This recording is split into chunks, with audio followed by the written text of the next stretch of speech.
So with Philippe Coutinho back in training with his national team, it's emerged that his mysterious back injury was resolved by a simple pep talk from his physio. Good lad Philippe. So let's take a look at 5 other players who've tried to force a move away from their clubs. Dimitri Payet. If any footballer out there needed a tip on how to completely destroy their cult hero status at a football club within a matter of weeks, just seek out Dimitri Payet. After excelling during his first season at West Ham and then at Euro 2016, the Hammers were relieved to tie the mercurial Frenchman down to a 100 grand a week contract before the start of last season. It mattered little. By January, Payet had grown tired of England and especially of West Ham getting beat most weeks, and attempted to force his move back to Marseille by claiming that he would never kick a ball again for West Ham. And to be fair to him, he was true to his word. William Gallas. Moving on to another sulky Frenchman, not only did William Gallas point blank refuse to participate in Chelsea's 2006 FA Cup semi-final, but according to the Blues, he even threatened to start putting balls in his own net if he was still around at the start of the following season. While that threat alone should probably be a sackable offence, considering how offensive it is to the people who pay his wages, Gallas ended up getting his wish, swapping clubs with Ashley Cole to end up at Arsenal, where he subsequently won as many trophies there as you or I did. So why did Gallas want to leave a club he just won back-to-back league titles with? The Frenchman claims he felt undervalued by the club, and in his own words, was seduced by the offer of higher salaries from the likes of AC Milan. He since claimed that Chelsea's offer was laughable. Considering Ashley Cole nearly crashed his car when Arsenal offered him 55 grand a week, it's quite fitting that both players were involved in each other's transfers. Dimitar Berbatov. Tottenham were not enjoying the best of summers 9 years ago. After winning the League Cup 6 months earlier, they were already being picked apart from the vultures of the top 4, with Robbie Keane having professed his love for one of 5 boyhood clubs and moving to Anfield,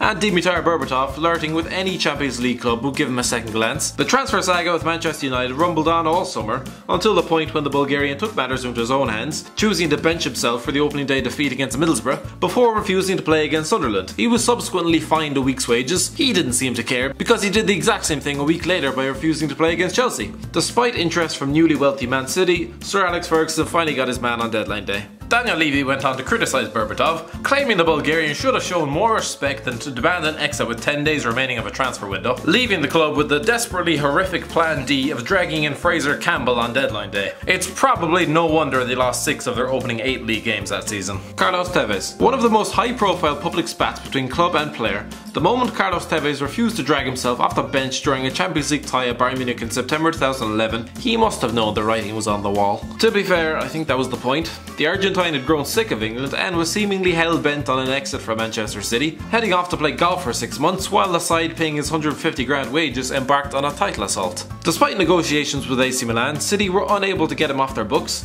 meekly accepted him back into the squad in March, and against all odds, he stuck around for one more season. Yohan Cabaye. Newcastle fans won't forget this one in a hurry. There was a time when France weren't overloaded with superstars, and Yohan Cabaye was their diamond in midfield. The Geordies were thrilled with the talisman, the Frenchman having pulled the strings as they finished 5th during the 11-12 season. And then Arsenal stuck their noses in. In August 2013, the Gunners made a £10 million bid for the playmaker. Once it was rejected, Cabaye incensed Alan Pardew by refusing to take to the field for an opening day trouncing at Man City. It didn't work, and so it was all a little bit awkward for the next 6 months, as he counted down the clock until he could get his move away in January. Despite his complete lack of professionalism to the men who pay his wages, Pardew went back in and rescued him from his PSG nightmare, bringing him to Crystal Palace in 2015. Swapping Zlatan and Cavani for Gale and Bamford? Maybe Pardew was punishing him after all.